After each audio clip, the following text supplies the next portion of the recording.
सिर्फ 90 दिनों में, जी हां, पिछले 3 महीनों के अंदर भारतीयों ने अपने घरों और लॉकरों में रखा 50 टन यानी 50,000 किलोग्राम घरेलू सोना बाजार में बेच दिया है।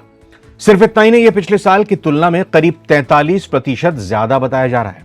उधर खबर यह भी है कि कुछ समय पहले सोने की मांग में बड़ी गिरावट दर्ज की गई और कई बाजारों में खरीदार कम नजर आए। यानी सोना सस्ता है लेकिन फिर भी खरीदार नहीं मिल रहे। अब सवाल यह है कि जिस देश में सोने को सिर्फ निवेश नहीं बल्कि परिवार की सुरक्षा, परंपरा और सम्मान का प्रतीक माना जाता है, वहां अचानक भारतीय परिवारों में अपना सोना बेचने की ये कैसी होड़ मच गई है। क्या देश में कोई बड़ा आर्थिक संकट आने वाला है या फिर भारतीयों के दिल में कोई ऐसा डर बैठ गया है कि आगे आने वाले समय में सोने के दाम और गिरेंगे, जिसकी वजह से वो अपनी तिजोरियां खाली कर रहे हैं, अपने सोने को गला रहे हैं।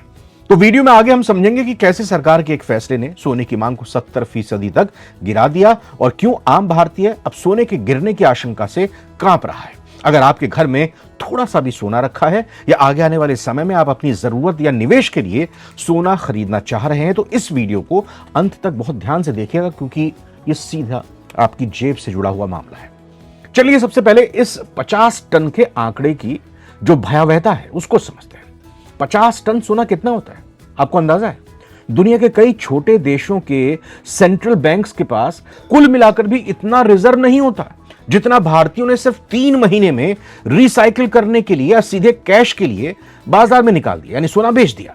अकेले राजस्थान के जयपुर, उत्तर प्रदेश के मेरठ और महाराष्ट्र के मुंबई जैसे सर्राफा हब से जो खबरें आ रही हैं वो आंखें खोलने वाली हैं। वर्ल्ड गोल्ड काउंसिल WGC की ताजा रिपोर्ट के मुताबिक इस साल की जून तिमाही में पुराने सोने की सप्लाई में जो 43% की तेजी आई है, उसकी सबसे बड़ी वजह है डोमेस्टिक गोल्ड सेलिंग यानी घरेलू सोने की बिक्री। अब आप पूछेंगे कि भाई लोग सोना बेच क्यों रहे हैं? क्या लोगों के पास पैसे की कमी हो गई है या लोग मुनाफा कमा रहे हैं? तो इसका पहला कारण है रिकॉर्ड ऊंचाई पर प्रॉफिट बुकिंग की जाती है। पिछले कुछ महीनों में हमने देखा कि सोने की कीमतें अपनी लाइफ टाइम हाई यानी 1,90,000 प्रति 10 ग्राम से भी ऊपर के स्तर को छू चुकी है, जो पिछले 6 महीने में काफी तेजी से गिरी भी है। कई परिवारों को लगा कि जो सोना उन्होंने 1 लाख के नीचे खरीदा था उसकी कीमत अब दोगुनी होने के बाद फिर तेजी से नीचे गिर रही है, 1.5 लाख के नीचे आ गई है। ये लाइफ में एक बार मिलने वाला मौका कहीं हाथ से न निकल जाए, इसीलिए लोगों ने मुनाफा कमाने के लिए तिजोरियां खोल दी, अपना कम दाम पे खरीदा हुआ सोना बेच दिया। दूसरा कारण, ग्रामीण भारत में यानी हमारे गांव देहात में नकदी की जरूरत पड़ती है। भारत में सोने का सबसे बड़ा खरीदार ग्रामीण इलाका है। चौंकिए मत, ये सही है, सच्चाई है। कृषि क्षेत्र में अनिश्चितता और शादियों के सीजन के बाद अचानक कैश की जरूरत पड़ने पर ग्रामीण परिवारों ने कर्ज लेने के बजाय सोने को सीधा बाजार में बेचना मुनासिब समझा, यह सोचकर कि हाई रेट्स हैं, हाई दाम है और जो मौजूदा स्थिति है सोने की वो दिखाई दे रहा है कि उसके दाम और गिरेंगे। इसका मतलब ये हुआ कि आप हाई दाम में सोने को बेच दो, कुछ कैश आ जाएगा घर में, घर के कामकाज निपट जाएंगे और जब सोना और सस्ता होगा जैसे वो मानकर चल रहे हैं तब जाकर वो सोना खरीदेंगे। अब ये तो सामान्य आर्थिक वजह है, असली वजह एक और है। वो गहरा डर है जिसने इस बिक्री को एक पैनिक में बदल दिया है।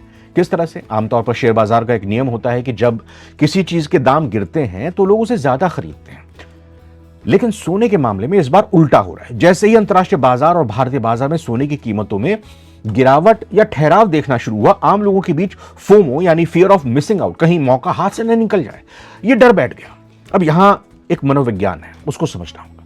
जब सोना 2 लाख के दाम चूमने लगा तो लोगों को लगा कि अब ये और ऊपर जाएगा, लेकिन जैसे ही जियोपॉलिटिकल हालातों में थोड़े बदलाव हुए, अमेरिकी फेडरल रिजर्व के बयानों ने बाजार को प्रभावित किया और सोने के दाम नीचे आने लगे।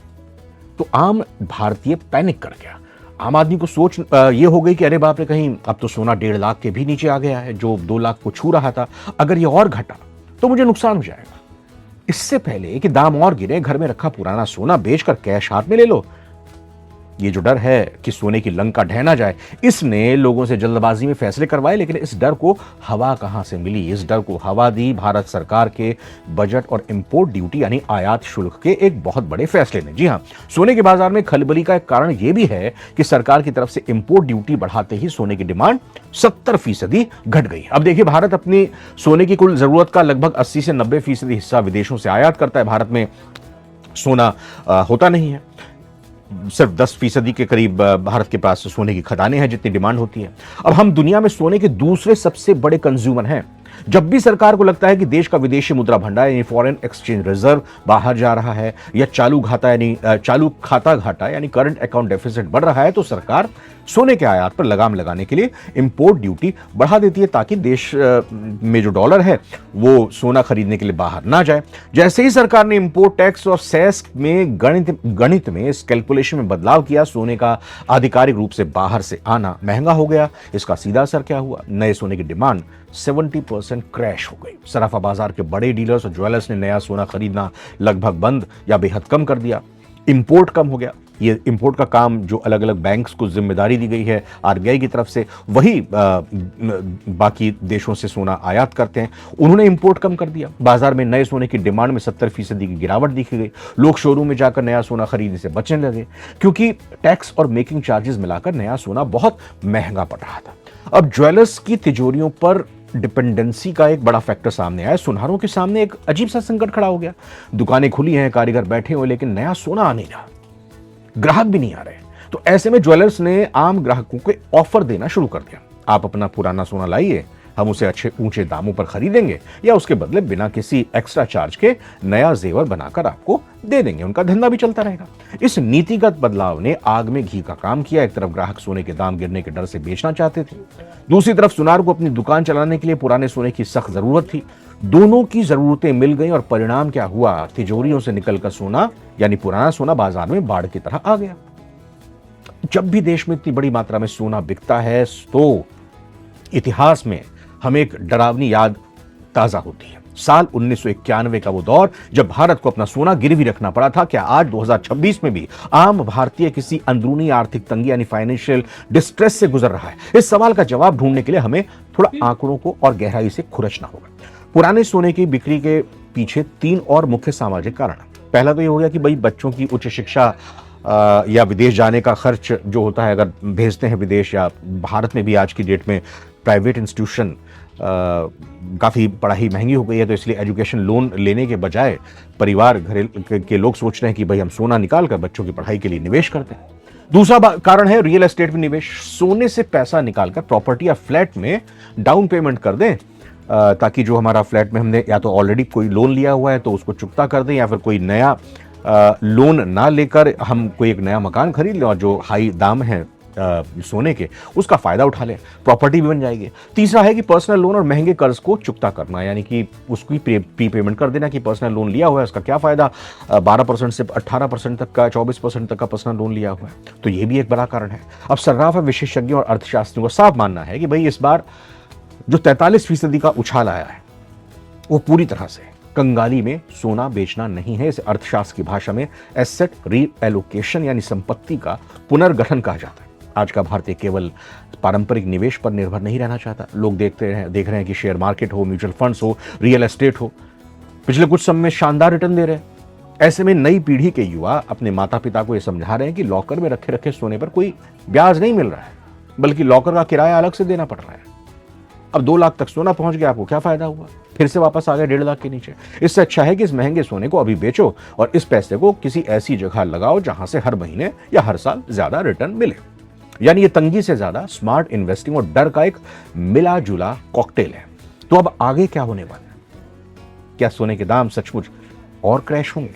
क्या ज्वेलरी इंडस्ट्री पूरी तरह से ठप हो जाएगी? तो इस पर एक्सपर्ट्स कह रहे हैं कि सोने के बाजार में आई ये खलबली बहुत ज्यादा दिनों तक नहीं खिंचेगी।